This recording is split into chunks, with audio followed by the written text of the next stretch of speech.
Hello everyone, I will be retiring from Atlas and now I will move on to a new studio called Studio Zero, which is a part of the Atlas brand. Hey, Patrick, what am I now?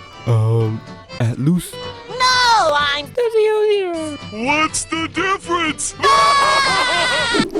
Hello everybody, today I want to take a look at Metaphor ReFantazio. This game should be the candidate, it should be the candidate to the top 5 games, maybe even top of the game of the year, okay? Because this game has like all the good combination of other Atlas games and other turn-based genre like Final Fantasy, maybe Dragon Quest, like that. Okay, maybe I'm talking about Square Enix, but I'm trying to think about any other. Oh, no! Do not mention Pokemon. Okay, Pokemon is like 10 years old. It's not even competing this. Okay, so what they have here is press turn system and action-based combat combined. Okay, so the action-based combat is only when you're in the dungeon, out in the field and or walking around, right? So you can either dodge and attack. So once you hit the squad mode, then you go to the press turn system, which is similar to the SMT. Depending on how many allies you have that many turns, and the opponent will have the exact same count. But if you're in hard mode, that's when the opponents get another extra turn, which is really fun. Maybe they should have that for SMT. I don't think they have that in SMT. I played SMT 5 on hard, but I did not see it having that. Maybe I'm wrong there. So this is really game breaking. The combination of these two is actually what modern games need right now, because everybody really wants to play action-based combat system. They don't want to play turn-based anymore. I've heard like a lot of my friends, they don't want to play stuff like Pokemon or Persona SMT like that, because they're just turn-based, right? But then here, I think there's a chance for turn-based to be popular again because of this action plus the turn-based. So how it works is that you have the overworld where you go around and attack the enemy with different kinds of weapons depending on your archetype. So once you engage on an enemy, you can go to a turn-based combat system. This turn-based system is now called Squad Battles, which is a combination of the press turn system from SMT and the formation system in Persona 1, 2, and if you think about it, it can also be like the one in Persona Q, where you have a front row and the back row. The front row will deal more physical damage, while the back row deals less physical damage. But the ones that are in the back row, it gets less damage dealt to them. This is really cool that they are bringing back the front and back row. So now there's like more tactics that comes into play, and this is what most modern games lacks now, where they don't learn from their past games and reinvent them to become brand new. Like, let's compare it to Final Fantasy. Final Fantasy now is all action based, when it's supposed to be, the core of it was supposed to be turn based or ETB. My mistake, ATB. Okay, so ATB, that's what Final Fantasy used to be. Now it's just action based, and I kind of didn't like it at all. And everybody looks like babies now. their baby face Unreal Engine. It looks fine, but I'm not really liking it, honestly. So that's why I think by mixing action based and turn based could actually be good again. So this game introduces archetypes, which is essentially Persona, but it's not. I guarantee you it's not. It's a class system, or you could say job if you're a Final Fantasy fan like me as well, I guess.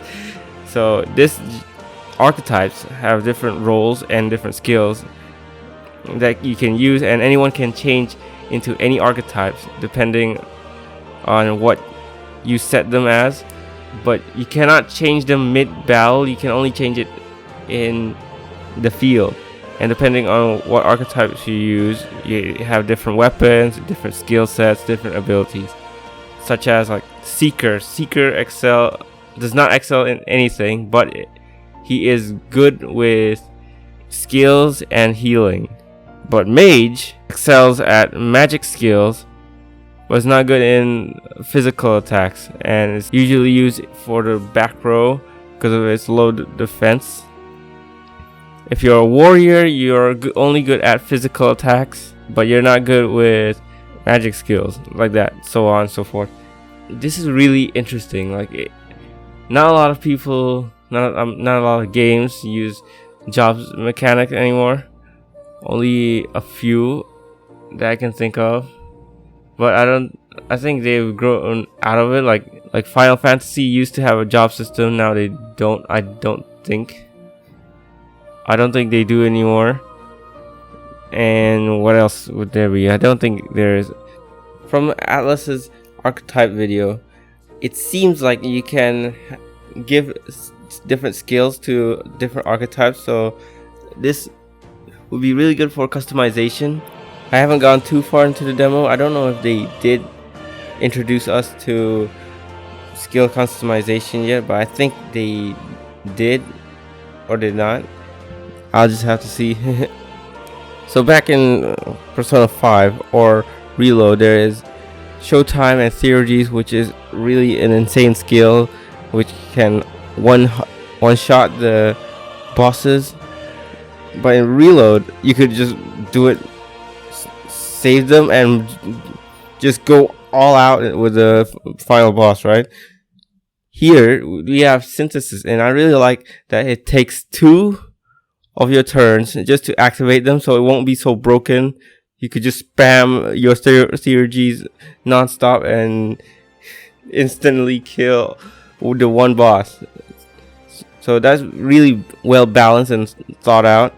I really don't like brainless game where you just spam stuff and then the whole boss gets deleted immediately, right?